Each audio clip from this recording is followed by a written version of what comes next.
Viernes 25 de febrero, día de preparación para el sábado. Seguimos estudiando la lección número 9, Jesús, el sacrificio perfecto, para memorizar. Porque con una sola ofrenda hizo perfectos para siempre a los santificados. Hebreos 10:14. Padre, gracias porque tú nos tienes presentes en el cielo, en tu santuario, para defendernos de las acusaciones aviesas del archiengañador. Aférranos en tu sangre para salir victoriosos en tu nombre. Amén. Para hoy viernes, continuación del estudio de ayer.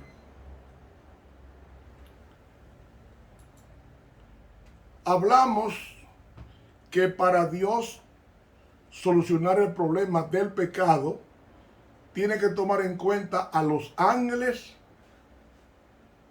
a los impíos, a los arrepentidos, a Satanás, a Dios Padre, a Dios Hijo y al santuario.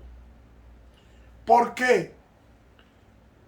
Porque es en el santuario celestial donde Él explica el problema del pecado.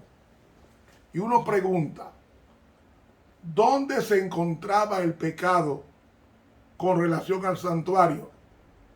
El pecado surgía en el campamento, es decir, donde estaba el pueblo de Dios.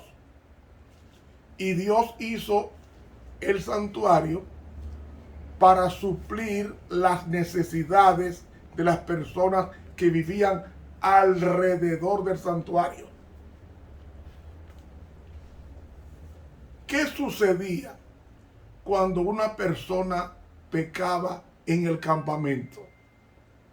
Según Levítico capítulo 4, el pecador llevaba un cordero inocente al atrio exterior del santuario para que pagara por su pecado.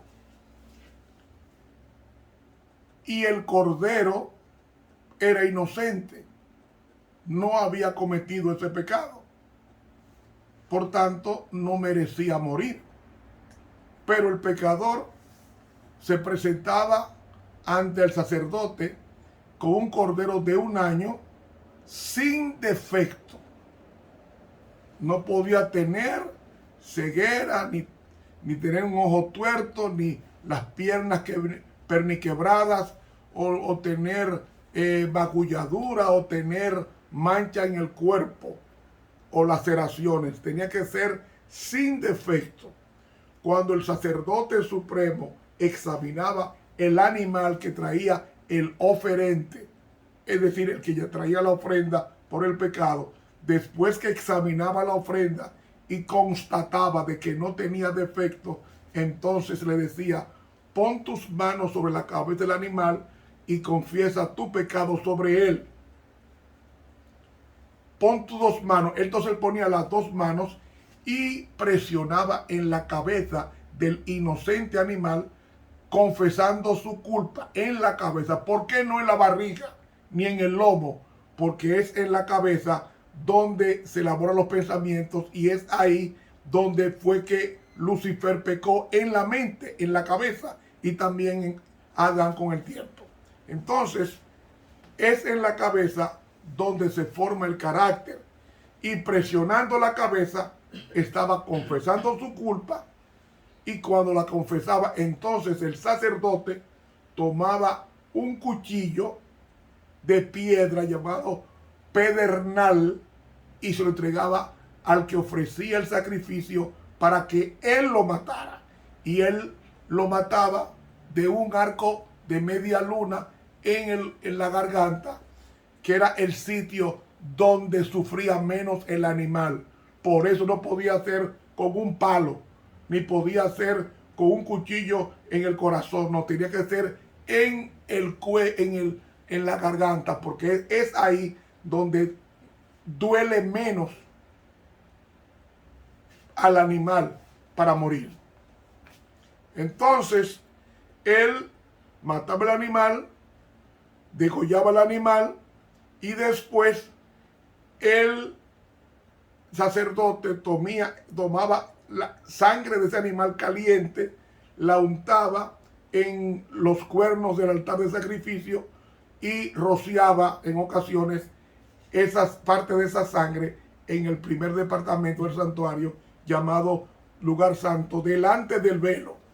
Y entonces el pecador podía retirarse a su casa con la seguridad de que su pecado había sido perdonado. ¿Por qué? Porque había sido transferido a un cordero inocente, el cual él degolló. ¿Por qué un cordero? Porque el cordero simbolizaba a Cristo. Cuando Juan ve a Cristo venir, en Juan 1:29 dice: al siguiente día vio Juan a Jesús que venía él y dijo: he aquí el Cordero de Dios que quita el pecado del mundo.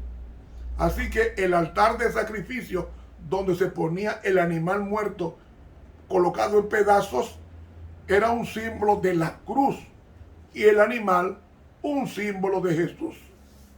Ahora bien, cuando el pecador se iba perdonado, ese no era el fin del pecado transferido al cordero, porque el santuario tenía dos departamentos llamados lugar santo y lugar santísimo. Entonces el cordero era sacrificado en el atrio, es decir, en el patio, derramando su sangre, y el sacerdote introducía esa sangre al santuario, al lugar santo, y transfería el pecado del animal al santuario. ¿Ustedes me están siguiendo? Entonces había ocasiones en que el sacerdote comía de la carne del animal y transfería de esa forma en su cuerpo el pecado confesado por el pecador. Ahora, surge una pregunta. ¿La sangre contamina o purifica? Yo diría ambas cosas. Porque en Apocalipsis 7:14, oiga lo que dice: yo le dije, Señor, tú lo sabes. Y él me dijo: estos son los que han salido de la gran tribulación y han lavado sus ropas y las han emblanquecido con la sangre del cordero. Entonces, ¿qué es lo que purifica la sangre y qué es lo que contamina? Oigan bien, cuando el pecador va al santuario, le pasa el pecado al cordero. El pecador queda exonerado de culpa, pero el pecado es transferido al animal y contamina la sangre del cordero. Y esa sangre contaminada por el pecado del que mató el animal contamina el santuario, que es rociada la sangre o parte de ella sobre el velo y sobre los muebles por el sumo sacerdote del santuario. Fíjese cómo se hacía. En Levítico 6, 29 y 30 leemos: todo varón de entre los sacerdotes comerá la carne, es cosa santísima, mas no se comerá ninguna ofrenda de cuya sangre se metiere en el tabernáculo de reunión para hacer expiación en el santuario. Al fuego será quemada. Ven, se transfería la sangre al santuario y al transferirla estaba contaminando el santuario porque era una sangre vertida por el pecado que fue transferido del pecador al animal que fue muerto. ¿Me van siguiendo? Entonces, la transferencia de la sangre del animal al santuario contaminaba el santuario. Pero no solamente esto. En Levítico 10, 17 y 18 leemos: ¿por qué no comisteis la expiación en lugar santo? Pues es muy santa. y la dio él a vosotros para llevar la iniquidad de la congregación, para que sean reconciliados delante de Jehová. Ved que la sangre no fue llevada dentro del santuario, y vosotros debíais comer la ofrenda en el lugar santo como yo mandé. Es decir, la carne del animal muerto recibió el pecado del que lo mató. Y esa carne es carne de pecado, porque es portador del pecado del que lo confesó sobre él. Es decir, cuando el sacerdote supremo se comía la ofrenda del pecado, este pecado era transferido al sacerdote. Es decir, si la sangre no era introducida en el santuario, entonces el sacerdote tenía que comer la carne en el lugar santo. ¿Saben? Jesucristo fue tanto sacerdote como víctima. Y Jesús entra constantemente al santuario con nuestros pecados y los transfiere al santuario, aún después de haber muerto en la cruz del Calvario. Surge la pregunta, ¿cómo puede un santuario ser santo y al mismo tiempo estar contaminado? Miren, la santidad y la maldad están conviviendo en el mismo lugar que se llama santuario. Jesús era santo, según dice Hebreos 7:26, que reza, porque tal sumo sacerdote nos convenía, santo, inocente, sin mancha, apartado de los pecadores y hecho más sublime que los cielos. Pregunto, ¿estaba Jesús contaminado con los pecados de su pueblo? Sí. Pero había santidad y había contaminación. Entonces, nuestros pecados les fueron imputados. Pecados que él no cometió, los recibió en su cuerpo, como el sacerdote que comía la carne de pecado. Entonces, yo pregunto, ¿era el santuario culpable de los pecados rociados sobre él por la sangre de un cordero? No. ¿Quién era el culpable? El pecador. Y déjenme decirle, mis hermanos, el santuario tiene un montón de pecados que no le pertenecen. Y eso no es justo. Porque el pecador resolvió su problema confesando su pecado en el animal. Pero su pecado contaminó al sacerdote que ingirió la carne y también al santuario cuando fue rociada delante del velo. O sea, la santa habitación de Dios estaba contaminada por el pecado de la persona que lo había cometido y que lo había transferido al animal que luego mató, llamado cordero. Viene la pregunta.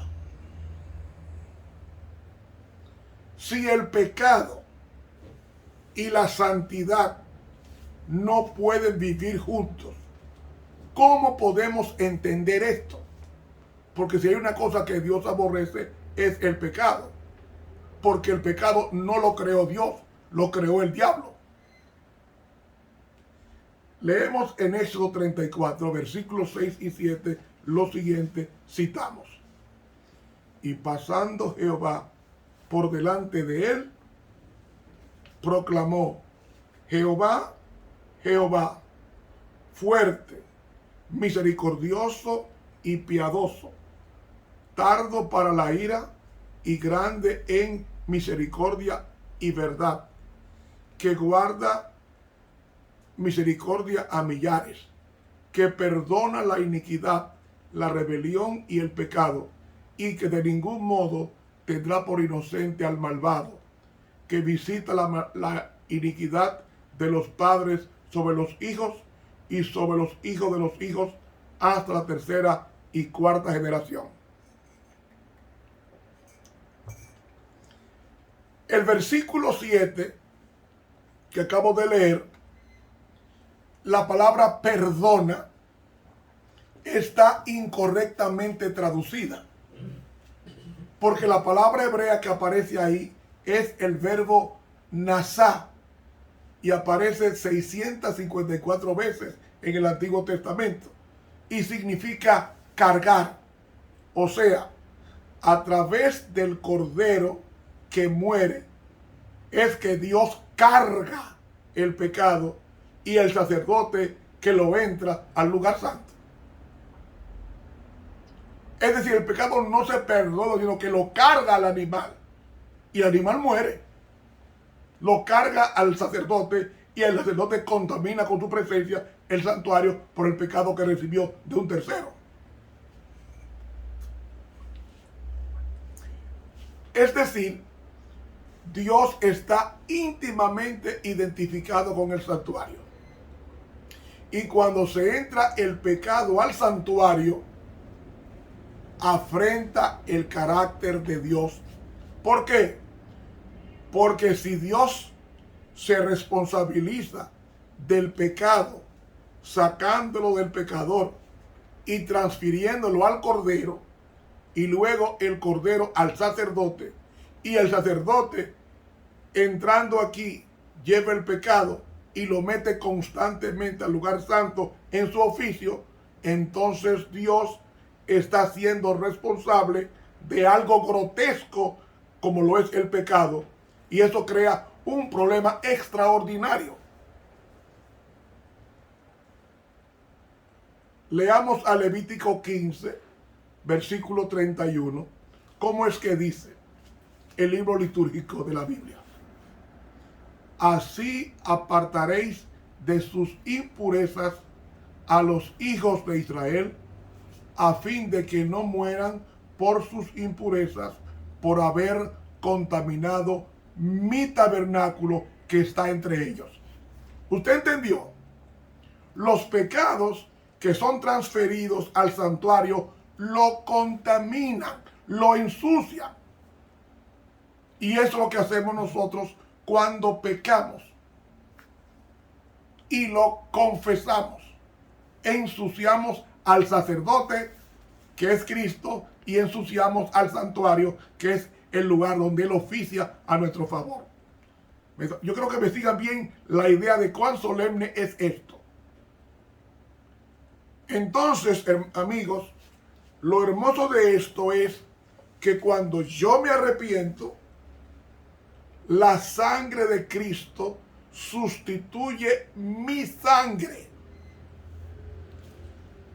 Y me puedo ir a casa perdonado, mientras que Cristo toma o lleva sobre sí mismo, carga el pecado que yo confesé, y Él lo introduce al lugar santo, pero también lo lleva sobre su cuerpo, metiéndolo constantemente en el santuario. Es decir, no solamente el sacerdote Jesús introduce el pecado al lugar santo, mi pecado, sino que también Él come la ofrenda de pecado, y al entrar al lugar santo, Él está metiendo el santuario, y entonces Él asume la responsabilidad de los seres humanos como si fuera suya.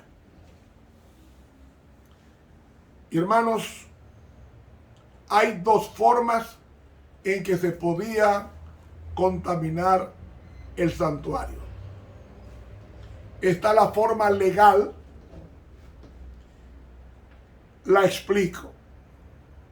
La forma legal de contaminar el santuario era vía de la sangre del cordero, porque esta era el medio de entrar el pecado al santuario, y ese proceso legal le daba perdón al pecador. ¿Me copia? Pero estaba la forma ilegal. La forma ilegal era la entrada al santuario del pecado de los impenitentes, de los impíos, en forma ilegal. Es decir,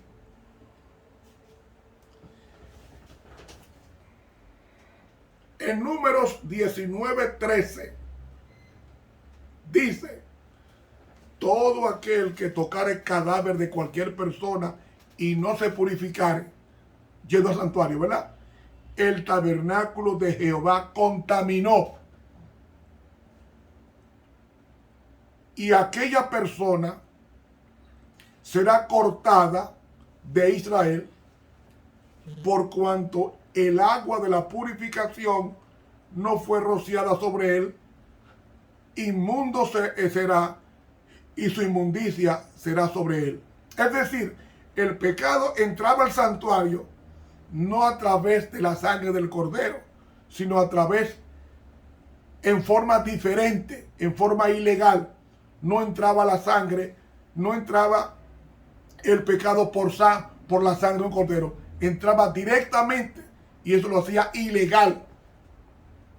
En otras palabras, el pecado de los homosexuales también están contaminando el santuario. De los adúlteros, de los fornicarios, de los mentirosos, de los criminales, están contaminando el santuario y están entrando en forma ilegal, porque están entrando sin la sangre del cordero, que es Cristo. ¿Me van siguiendo? Una cita. Ezequiel 23, 37 al 39. Porque han adulterado y hay sangre en sus manos, y han fornicado con sus ídolos, y aun a sus hijos que habían dado a luz para mí, hicieron pasar por el fuego quemándolos. Aún esto más me hicieron: contaminaron mi santuario en aquel día y profanaron mis sábados, pues habiendo sacrificado sus hijos a los ídolos, entraban en mi santuario el mismo día para contaminarlo. Y he aquí, así hicieron en medio de mi casa. Es decir, los pecados del mundo están entrando en forma ilegal al santuario, porque no hay un cordero que expió ese pecado para entrar al santuario. No han aceptado a Cristo, y todos los pecados del mundo están entrando al santuario, que son los pecados que se van a mantener allí. En el día del milenio se va a revisar por qué se perdieron esas personas, y veremos por qué. Pero mis hermanos, esos pecados cometidos por los impenitentes también entran al santuario, pero no a través de la sangre del cordero, sino en forma ilegal, sin sangre. ¿Y sabe qué dice Levítico 20, versículo 3? Y yo pondré mi rostro contra el tal varón y lo cortaré de entre su pueblo, por cuanto dio de sus hijos a Moloc, contaminando mi santuario y profanando mi santo monte. ¿Ve?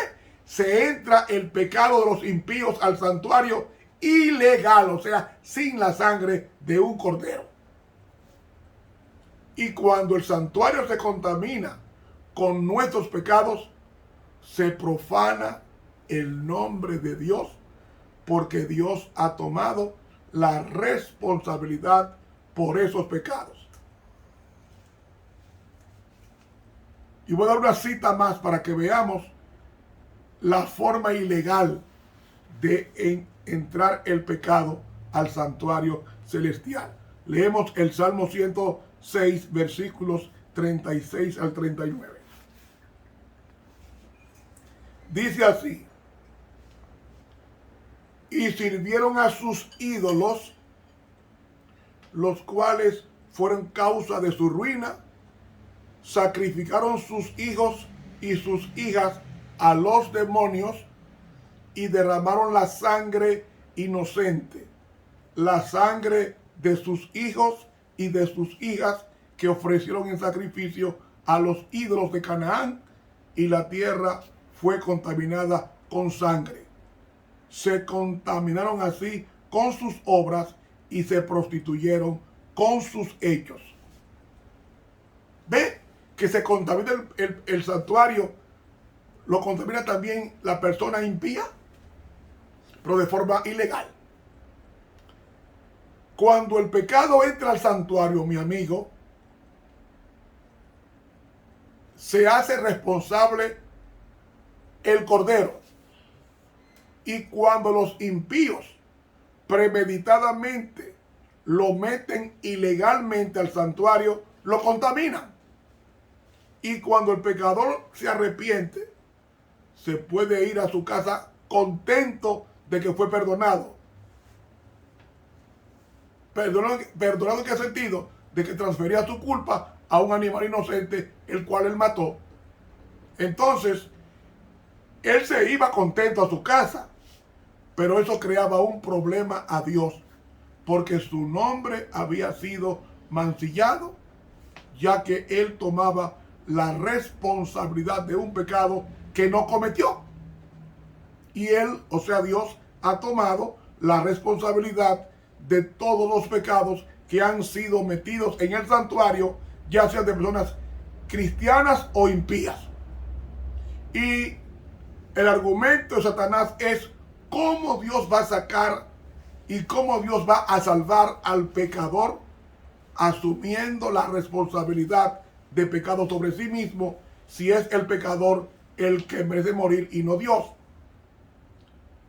Es decir, Dios se hace responsable de los pecados de los seres humanos.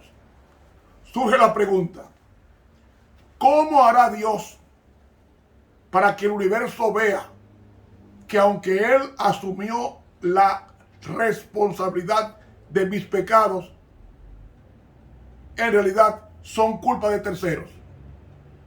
Eso se contestará mañana en el siguiente estudio. Que Dios nos bendiga. Dele clic a la campanita, suscríbase a este canal, dele clic a la campanita de esta plataforma de YouTube Ramón Romero e invite a otros a que también se suscriban. Les habló el profesor Ramón Romero.